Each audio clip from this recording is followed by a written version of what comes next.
Good morning. Good morning, Paul. Good morning, Richard. Good morning, viewers. Good morning, everyone. Welcome to the show, which is called Sunday Chat. Yes, it's just a habit that we're in. To those of you who are new and are wondering why Paul shouts, Sunday Chat. he's just always done it. Yeah, I have. Just always gone with it. Yeah, since I was born. It's now the same thing. It's now. I don't think so. It's now tradition. People enjoy it. Just like Christmas trees. Enjoy it. Advent calendars, all of those things. What? I almost got you an advent calendar this year. I was waiting till they were discounted at Lidl. One with chocolate? One with chocolate, yeah. And you didn't? And I didn't, because by the time I got into Lidl for the discounted advent calendars, they didn't have any. Do I look greasy? Yeah. Do I? It's my eye cream. I use an eye cream at night. And seeing as I haven't bathed yet today, I know, disgusting, just can't go on. There is some residue. It's a dry eye cream called Hilo Night. Hilo Night. Rather a cheery, almost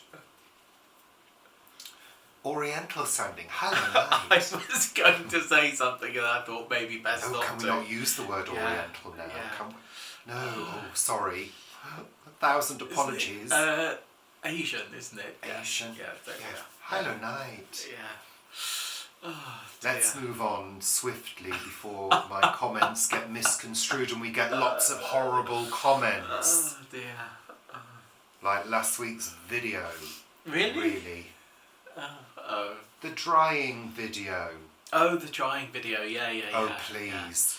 Yeah. It's one of the things, I think, honestly, the thing that frustrates creators the most, and you know, we're small creators, but I think the thing that really does annoy creators the most is when people see the title of a video, don't watch it, and then comment on it.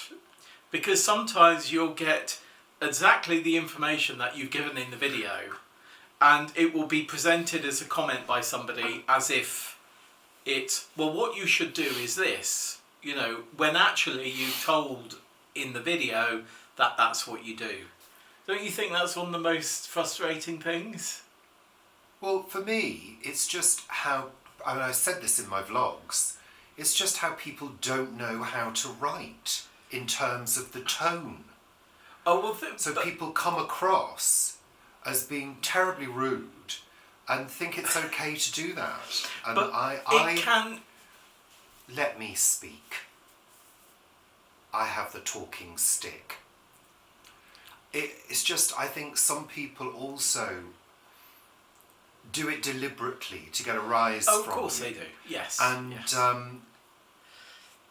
Basically I say, goodbye, see ya, wouldn't want to be ya, to those comments, basically. Anyway, let's move on, because I've done that to death in my vlog, and I really don't want to talk about it anymore. Yeah. Oh, fair enough. I've had a good old whinge about it, and I can, because our regular viewers, our core group of viewers, are lovely. You are. Yeah. And, you know, the interactions that we have are wonderful. We always know a new RC viewer when they come along, because you just think, oh, really? Bye. You know. So, anyway, that brings me on to saying hello to all of our new subscribers as a result of that video. It wasn't all doom and gloom. No. We had a real influx of new subscribers, so welcome to our channel. There is plenty of content for you to seek. Look at the playlists, have a little root around in there. I'm sure you'll find plenty of things to amuse you whilst the storm rages outside. And if you're looking for tips and tricks and hints and all of those things, do look out for the Wily Wednesday playlist, which we did quite a few years ago now, and there must be 30, 40 videos there, which are just general tips of how to do things around the house and garden. Yeah. So that's trips, tits, bums, and tits. I was titting over all my words then. Titting, Yeah. titting. Yeah. Anyway, let's move on before this turns into a carry-on film. We wouldn't mind if it did, but it might offend some viewers. There is a great show called Can't Stop Carrying On, coming to the Great Green Barn in May. And that is a sort of carry-on, yeah, it's great. One-man show, brilliant. That's the Great Green Barn. Look it up online. Yes. Do the Googling. Absolutely. So let's get on with the show. So yes, welcome to new subscribers, and also thank you to our regular viewers, our regular subscribers, and also everybody that joins us on Planet Vegetaria. That's a Facebook group by Richard and Paul. Richard and Paul since 2017, that's contractual. So join us there as well. Also, you can follow us on Facebook, Richard and Paul, Instagram, Richard and Paul, and if you want to support us, you can join us on our coffee page for exclusive content. And occasionally podcasts as well. I was thinking yesterday we need to do one of those. We're due a podcast on coffee. Maybe so tomorrow. That's Maybe coming tomorrow, up next soon. week. I've Coming got a twitchy soon. eye today. Oh, can you go on? Yeah, it's so annoying, isn't it? I get that from time to time. You're doing things and then it just goes... I know. And sometimes it can be days. Oh, I don't know. I've never had it for days. I have. No. And I believe it's some kind of deficiency. Oh. That's why we take multivitamins. Well, we do take a multivitamin, don't do. we? But we take a multivitamin because we've had them for ages. Yeah, and they've probably gone off. Yeah. But So- we're having them anyway. There Waste we are. not, want not. Yeah, That's what absolutely. we say, even when it's gone off. Well, no, not when it's gone off. No, definitely not. They're probably totally ineffective, but just have that placebo effect. Yeah, lovely. So, weather. We always kick off with Richard and Paul's weather report. Wow. The storm is raging outside. Storm Dara. Named by the Irish Well, I would have thought so. Meteorological Office, I think. But I would have thought so. I think so, yeah. So, yeah, we're quite lucky in London. It's not hitting us too badly. We've got a yellow warning for wind in force until tomorrow. But we've had some big gusts this morning. It's kind of eased off slightly. A little, yeah. But it is pretty nasty out there. And of course, if you are in the areas that have impacted, we do hope you're safe. I mean, isn't it ridiculous? We do hope you're safe. I mean, there's not an awful lot anybody can do if you are hit by the full force of a storm. No. Really? No. I mean, we were in Wales. At the moment, there's a red weather warning down the west coast of Wales. And we were in Wales with the Tittington Smythes one week when the wind was absolutely horrendous, and we were in the conservatory and we felt that the roof might come off the conservatory. It didn't, thankfully. Well, we did have a storm here, and I videoed your computer monitor going like that. Shaking, yeah, Yeah, which right. was pretty horrendous. Yeah. But, this house is, God knows how old, how long it stood. 170 years this year. So 170 years old. It's weathered a couple of world wars. Yeah. And plenty of storms, so I'm sure it'll be okay. But it is a time of anxiety, isn't it? It is, during absolutely. The storm. Yeah. So. And we did some work in the garden the other day to hopefully alleviate any sort of damage in the garden. You took down the grapevine and things, things that catch the wind. I took some of the ivy off our big pear tree. So yeah. I've finished now. And what's the weather going to do as we get into next week? Well, I believe it's going to settle down and get a little bit brighter and a little bit more settled. Yeah. A bit more shattered. So look, yes, that's the weather. We hope you're safe wherever you are. Hunker down. That's all you can do. I mean, you can hardly hold on to the roof, can you? Well, no, you can't. Really? No. Although I did once do that in a caravanette. Did you? Yeah. What's a caravanette? It's like a little camper van. And the roof Like a Volkswagen? Yeah, the roof started lifting up. So we had to, as we were going along. So Is we it had one to of those hold on that to it. sort of expand? Yes. Oh, right. With okay. little bunks up there. Yeah, and it almost flew off on a motorway. Right. Anyway, yeah, that was fun. So we got out and about yesterday to the London Wetland Centre for our walk. We've been there several times before. Well, we've been there, it's our third visit there, Yeah. isn't it? Yeah. And it's lovely. And if you want to see more about that, go over to Instagram for photographs and reels and have a look at my daily vlogs here. And we'd like to give a shout out to GG Wildlife, who actually saw us at the Wetland Centre but didn't approach us because they weren't sure whether that was okay to do. We just want to say, if you do see us out and about, it's absolutely fine to approach us. We are warm and friendly. Yeah, and if it's not, then Richard will tell you.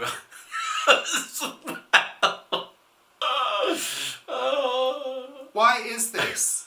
Why is this some kind of legend now that I'm not approachable? I'm a bloody receptionist. I know for social you are. care. I'm Yeah. extremely approachable. Absolutely. So yes, Yeah. all joking aside, if you do see us out and about, it's absolutely fine to say hi. Absolutely. We don't mind at Yeah. all. In fact, we'd be immensely flattered and probably a little surprised. Yeah, totally. Yeah. But we did notice you because I know you were. I was looking at you thinking, and then you got your binoculars out and you were looking out, and I thought, I wonder what he's looking at. Maybe I should ask him, because I was wondering if there was something out there that we should really be looking at. Because we're not really bird people, are we? We're not ornithologists and all of that. No, but it's nice to sit in the hides. They provide the Wetland Centre. They provide several hides. Yeah. There's a very tall one called the Peacock Tower, which we particularly love because the views are amazing. But yes, you can sit in quiet, and of course also I think the thing is, there are signs saying please be quiet, respect other bird, watchers, and people sit there quite quietly, just enjoying themselves. So one doesn't want to disturb anybody else. No. I think there's that as well. And we were sitting in that hide with GG Wildlife, and I felt myself always sort of going into a little doze because I was sort of nice and calm and it was so quiet. It was rather nice. It's very relaxing. The act of just watching whatever you're watching and sitting quietly. It is relaxing. And we were watching the wake of birds. You said to me at one point, look at that there, and it was this sort of like silver diagonal line crossing the lake. And I said, oh, that's the wake from that bird over there. The bird had gone, but the wake was sort of continuing. It's fascinating. Yeah, it was. It was lovely. It was very nice. So that's the London Wetland Centre in Barnes. Well worth a visit. Yeah. If you're ever in that area. It's about a 40-minute drive from where we live in Hanwell in Ealing. And actually the traffic was quite good. It was. We didn't hit any queues or anything. I think the first time we intended on going, we got caught in traffic and turned around because the traffic was too severe. Yeah. But yes, so lovely. That was enjoyable. What else are we talking about, Paul? So, the Great Green Barn has an event this evening that you're going to be attending. Yeah. And I may attend.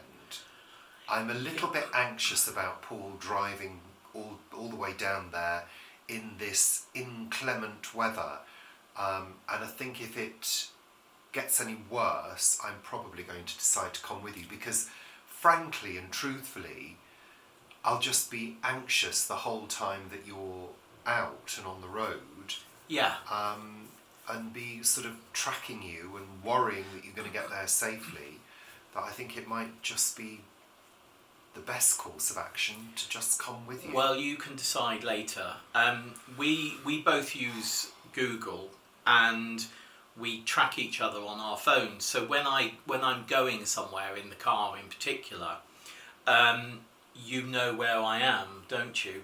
Though this time, when I went to the Great Green Barn earlier in the week, and for her sake, it didn't work, did you? No. Did it? And you said to me, you know, are you there? Because I can't see you on the tracking. And I was. It was just a glitch. But sometimes I'll go to do an early morning shop at Lidl, and I'll be coming back, and there'll be somebody that I pass, and I'll chat to them. And sometimes you'll say to me, "Oh yeah, you were outside such and such a shop chatting to someone, weren't you?" Because I'll remain static there, you know, won't be sort of walking around. I think that's very useful to have. I think it's extremely useful, and I think a lot of people don't know about that feature on Yeah. Google Maps.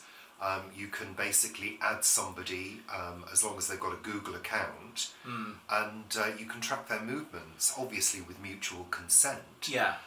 There's no need for any external apps to do it. And in the main, it does work. Yeah. Yeah. It's absolutely. very, it's pretty accurate and pretty good at refreshing and updating, but sometimes, occasionally, it gets stuck, clearly, like it did the other day. Yeah, and I might get back sometime and sometimes and say to Richard, "Oh, the traffic this morning was terrible," and he'll say, "Oh yes, I saw you were stuck at such and such a place for 15 minutes, half an hour or something."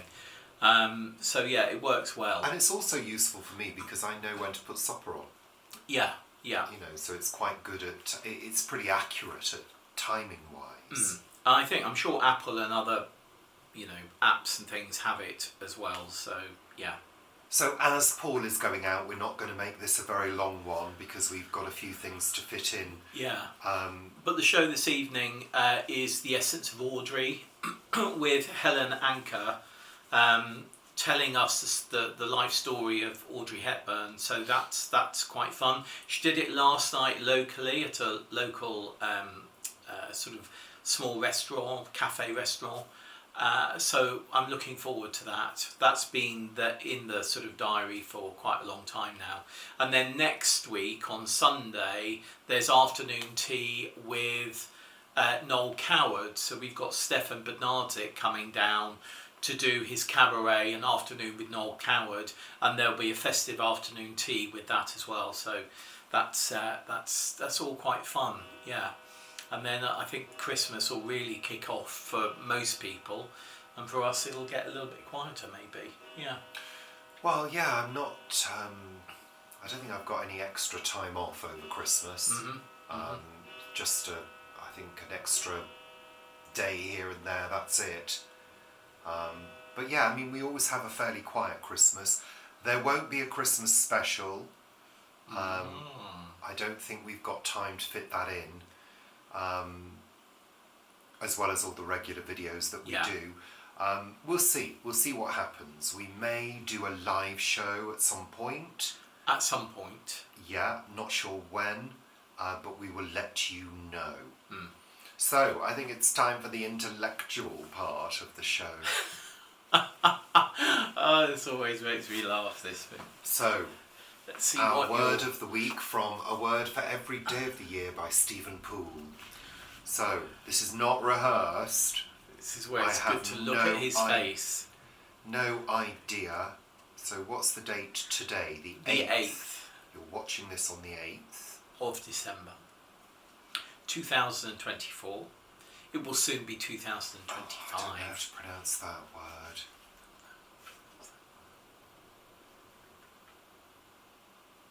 Oh, God. Skiolist. S-C-I-O-L-I-S-T. Skiolist. S-C-I-O. Well, it could be... You've got the word ski on, haven't you? Yeah, it could be... Sion. Sciolist. Sciolist, skiolist. I don't know. No. hey-ho, doesn't give you pronunciation in here.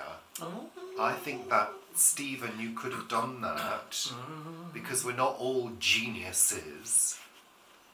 Is it geniuses or genii? We're not all genii. A skialist is someone of that familiar type who is desperate to have it thought that he possesses more learning than he really does. Oh, right, okay. From the Latin sciolus, a pretender to knowledge. That's interesting. It would thus seem a rather topical word for an age of hastily researched Philippics.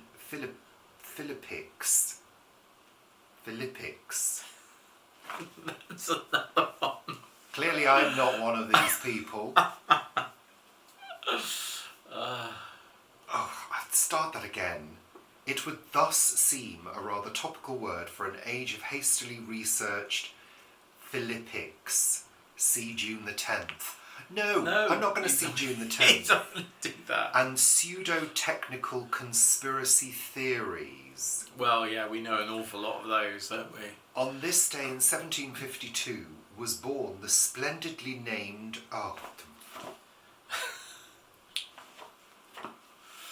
the splendidly named Vicimus Knox, a writer, teacher and popular theorist of sensibility and good conduct, who, in an autobiographical essay, recounts sternly the frivolities of his youth. By contrast, frequenting the playhouses and mixing with contemptible skialists who called themselves theatrical critics, I became enamoured of the stage. Oh, God. No good, of course, could come of that. That was particularly difficult to read. I mean, it's really interesting. These people. I mean, I've never heard of that person I'm exhausted now.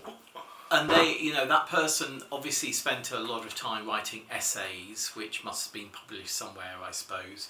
All of these people who had plenty of time to write essays, I wonder if they earned from it or whether they had their own income where they didn't have to earn and they were essayists. This is my face. Not looking bothered. Do I look bothered? Am I bothered? No, Does my I face think look bothered? I'm you, not. You bothered. hear about all these people meeting up in tea houses to discuss things, and I have moved on from that now. He's moved on now. Yeah. So this is the time to talk about what have we watched on television this week. So I don't feel we watched a lot this week. No, but I have quite enjoyed our viewing. We re-watched the 1970s Supermarket on Channel 5. I'm sure we've seen it 1970s before. Christmas Supermarket. Yeah, I'm sure we've seen it before. And that has Rusty Lee cooking up various What was she cooking? things. She was doing bird's trifle. She was making a bird's trifle. A bird's trifle, for those of you who don't know, is a packet of various ingredients, including sponge fingers, dried sponge fingers. Lady fingers. Why do they call them lady fingers? Because they're delicate. They looked nothing like a lady's finger. And some dream topping, some custard, some jelly, and some sprinkles. And sprinkles as well. Yeah. And you basically assemble this synthetic trifle, really. But they were lovely. They were lovely. But my granny never made her trifle with birds, I'm sure. Mum used to make it with birds or use birds custard to make it. But my Auntie Phil and my Auntie Bet, they made amazing trifles. They really did make amazing trifles. And on the Boxing Day, we'd often all get together as a family and friends, and both of them would bring a trifle, and it was. I mean, the highlight of a trifle at Christmas was the sherry. Yeah, in the bottom. Rusty, she put an awful lot of sherry into it. There wasn't any sherry in the packet, but she sloshed some in. It's quite amazing looking back to the Christmases of the 1970s and the 80s, but the 70s in particular when we were children, because we were given alcohol. Oh yeah. We were given alcohol. We were allowed to drink Baby Sham. Yeah. And occasionally Advocaat. Yeah. And also sherry trifle. I mean, I can remember as a toddler being merry on Christmas Day. Yeah. I mean, and the kids kind of running around, whipping themselves up into a rosy-cheeked frenzy because they were all basically drunk on alcohol. I mean, I'm not sure how much I kind of agree with that. And I think alcohol is promoted in a really subtle way on a very regular basis. Oh, it is. On television. You can't bear it, can you? I think it's really kind of wrong that alcohol is so freely available and is widely promoted in this, like I say, in this sort of stealthy way, where it's mentioned on programs that are accessed by younger people and children all the time, and is kind of classed as being okay, when actually it's one of the biggest killers, one of the biggest drugs that is used, and like I say, is kind of easily available. Accessible, yeah. Yeah. Especially by kids that look older than their age, And I know that, most of the time people are required to provide ID, much more so than it ever was before. I mean, I remember being sent to the off-licence to buy cigarettes and booze for my mum. Yeah. And she would write a note. Yeah, and you go, you'd have a note, or it's like, for my mum, and yeah. Yeah, and you'd be allowed to have it. And there was not any longer, of course. No, I think the rules have changed dramatically. So, but kids will get hold of stuff if they want to. I think it's interesting that there is a prevalence now for people in their sort of early 20s or in their 20s and maybe a little bit younger to not drink, and certainly not drink in the ways that our generation used to.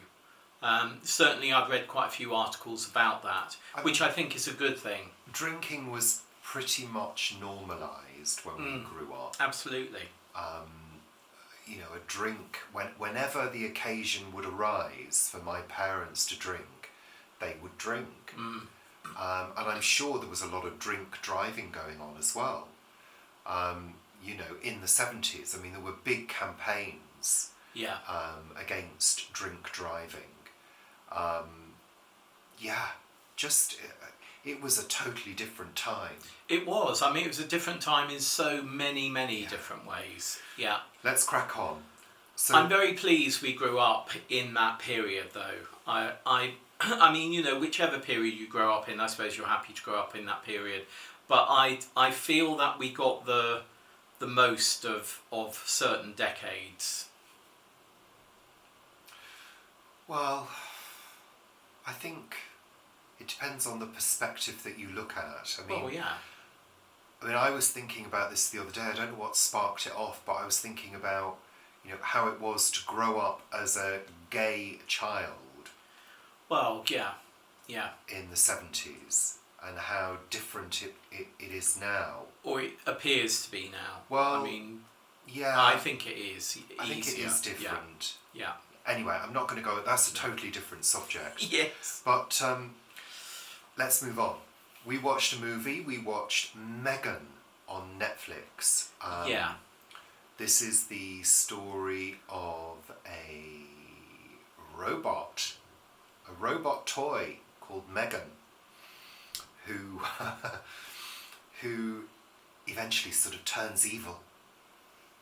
And I really enjoyed it. I thought there were aspects of it. I thought there were certain scenes that were mesmerising, actually. And I particularly liked some of the camera angles that were used, some of the use of wide angles, of stark, bright scenes, like when she's in the testing room. That kind of reminded me of 2001 in a way. I don't know why. Yeah. But yeah, the use of colour. I think it really relied upon the fact that a lot of viewers are going to be creeped out by the notion of a full-size, child-sized doll that is a robot. And I think the creep factor didn't always play out. No. I think it could have been a lot more horrific. I think they could have ramped it up a little bit more. But essentially I enjoyed it. Yeah, I'd heard a lot about it, well, quite a bit about it, before when it originally came out. And I was quite looking forward to it, and I didn't enjoy it as much as I had expected to. I think I like the story, and I like the acting in the most part, but I felt it needed more edge to it. Yeah, I think it could have had more edge, definitely. But I think the girl playing Megan, I know I saw a documentary or a clip. She was a gymnast and a dancer, I think. And I think she did a really good job of the movement. There's a bit in the forest. It's kind of iconic, isn't it, really? Yeah. But there's quite an interesting bit in the forest that I thought worked really well. And then twisted the film a little bit, which I thought was good.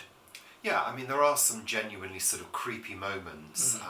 And also some comic moments. Oh yeah, definitely. Yeah. It's definitely tongue-in-cheek in certain parts. So yeah, we enjoyed that. That's on Netflix now, which is good. We've kind of been waiting for that to come out.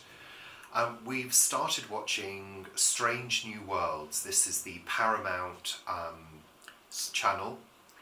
And this is the other new Star Trek, which is set on the Enterprise with Captain Pike, not Captain Kirk. Yeah, it's kind of okay, isn't it? Yeah, I mean there was one episode that was quite introspective. Again, the other day there was quite a lot of chatting, like we said, about Star Trek Discovery between two characters or several sets of two characters. And if I'm watching Star Trek, really what I want is some action. I don't know. I mean, we were really big fans of Voyager. Yeah. And for me, I think Voyager was the last one that really had that essence of Star Trek. Yeah. I think it's really sort of since those new movies came out, with the sort of new alternative timelines. Yeah, I don't know. There's something's been lost. But I think this happens, doesn't it? I think Strange New Worlds was an attempt to try and recapture that. But having said that, Discovery, we really enjoyed the first few series of Discovery. Yeah, the first 4 series we thought were terrific. Yeah. And the 5th one, which was the last one, as we said last week. And certainly the whole storyline with Philippa, Michelle Yeoh. Yeah. All of that was brilliant. But I don't know, it's losing something. Picard we really enjoyed. But we didn't really watch Picard when he had whatever he was it? What, you mean the Next Generation? Yeah, Next Generation. Didn't watch we Next weren't Generation. really into we that. Weren't fans of that. And a lot of people were.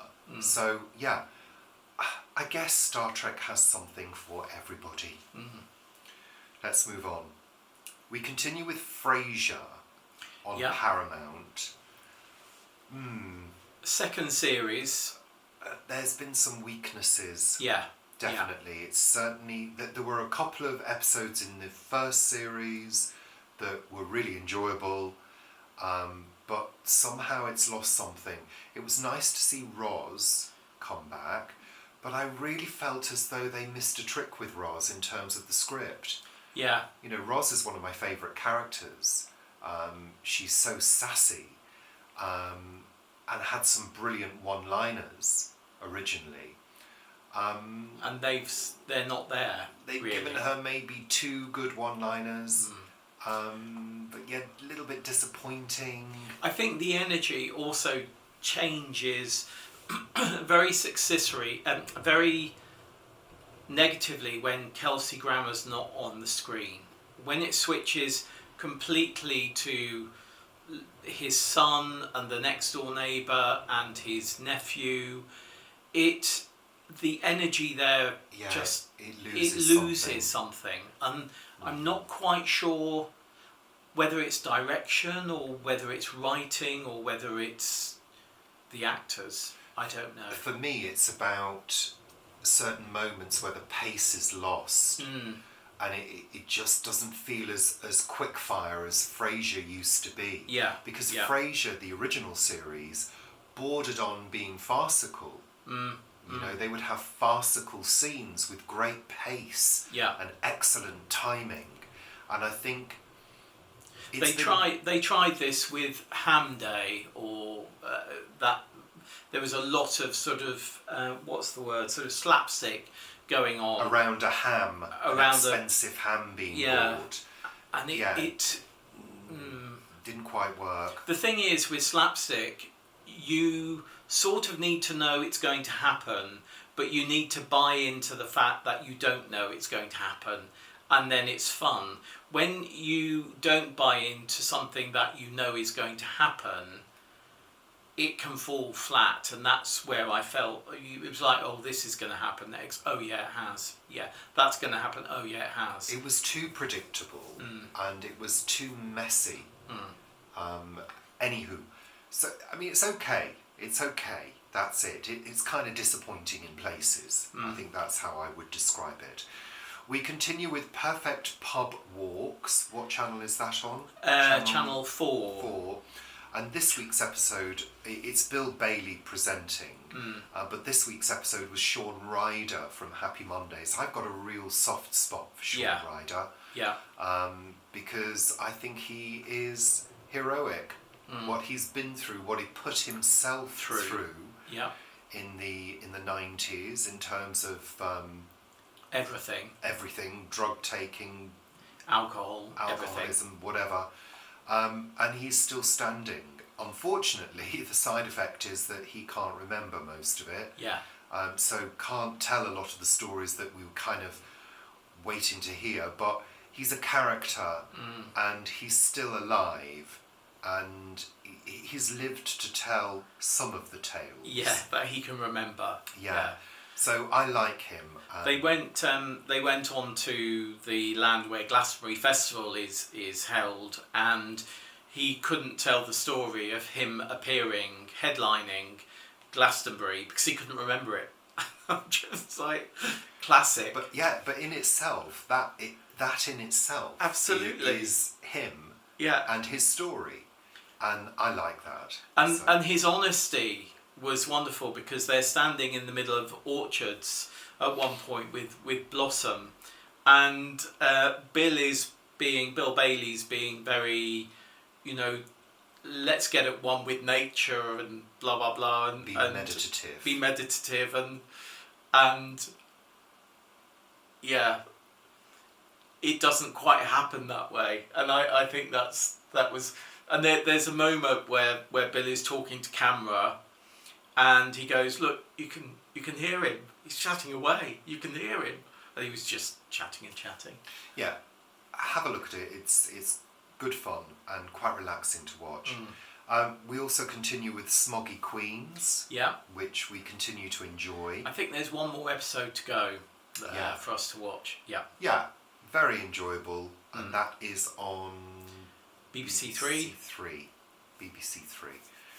And you watched Have I Got News For You while I was falling asleep. Yes, which is BBC One, and I gave up on it.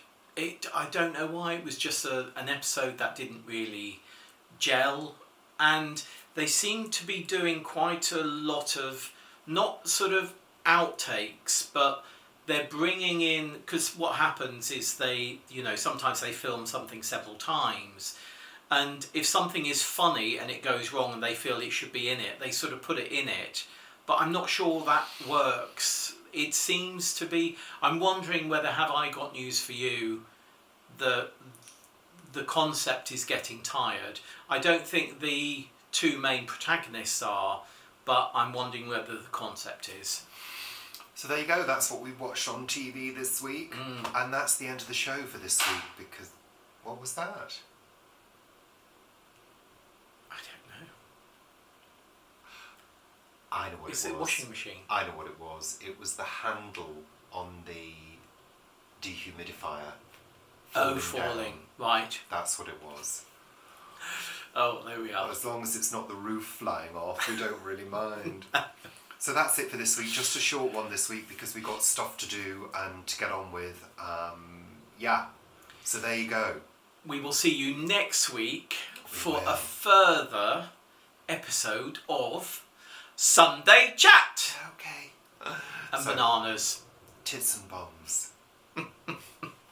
Take care, toodle pip, and we hope you're all hanging on in there during the storm. Not literally. Yeah. Yeah. Holding on to your chimney stack. Take care. Bye for now. See you soon. Bye.